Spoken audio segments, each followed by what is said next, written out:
En sus apuntes autobiográficos, Jorge Luis Borges cuenta que de niño, en la biblioteca de su padre, leyó Don Quijote de la Mancha. El hecho no tendría nada de notable si no fuera por la siguiente nota peculiar. Borges leyó el Quijote en una traducción inglesa y luego, ante el texto español de Miguel de Cervantes, le sucedió nada menos que esto. When later I read Don Quixote in the original, it sounded like a bad translation to me. La Biblia, El Principito, Pinocchio, 20.000 leguas de viaje submarino, El Quijote, Asterix y Obelix, Harry Potter. Estos son solo algunos de los títulos más traducidos de la historia. Si no hubiera sido por la labor de algún traductor, estas historias nunca habrían encontrado la forma de llegar a tantas personas.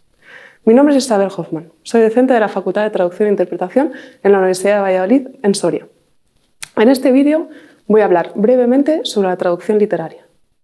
Se podría decir que una de las grandes diferencias entre la traducción literaria y otros tipos de traducción, como por ejemplo la jurídica o la científico-técnica, es que es menos exacta. Esto quiere decir que la terminología de este último tipo de traducciones es más específica y en muchas ocasiones existen equivalentes acuñados en los diferentes idiomas.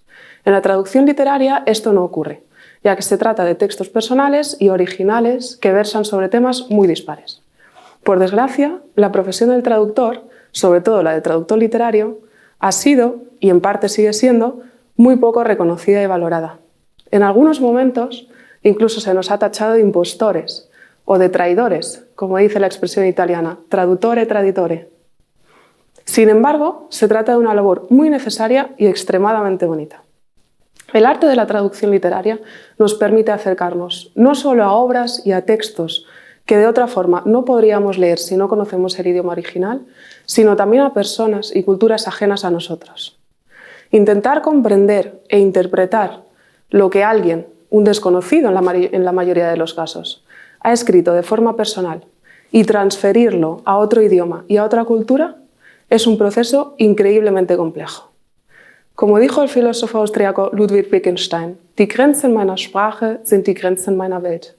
Los límites de mi lenguaje son los límites de mi mundo. La labor del traductor, sea literario o no, consiste en conseguir traspasar esos límites de forma intercultural e interlingüística, con sus propios medios y recursos. Los traductores literarios se debaten constantemente entre la necesidad de adaptar de la mejor manera posible esas palabras al mundo, a la cultura y a la lengua meta, y el hecho de permanecer fieles al texto original y no perder su esencia ni lo que el autor busca transmitir. En otras palabras, luchan por no convertirse en traidores.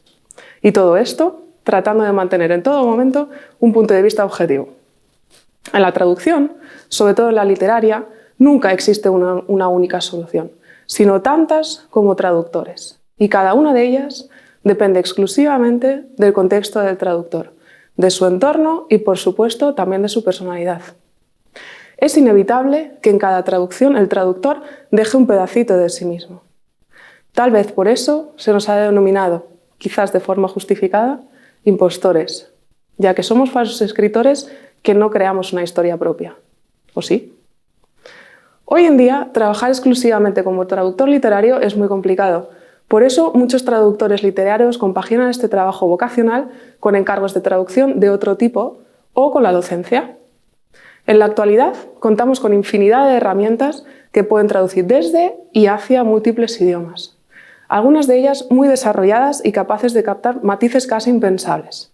Aunque es verdad que en traducción literaria son probablemente menos aplicables que en otro tipo de traducción más técnica, es fácil caer en la tentación de pensar que en pocos años estas herramientas pudieran sustituir a los traductores. Sin embargo, hay que entenderlas y emplearlas como lo que son. Una ayuda que permite trabajar de manera mucho más rápida y simplificada en muchos casos. Pero el factor humano no puede, ni probablemente podrá, ser sustituido en la labor de traducción, sobre todo en la traducción literaria. La mente humana es a día de hoy la única herramienta capaz de sobrepasar los límites de un lenguaje y de su mundo y trasladarlos a uno totalmente ajeno.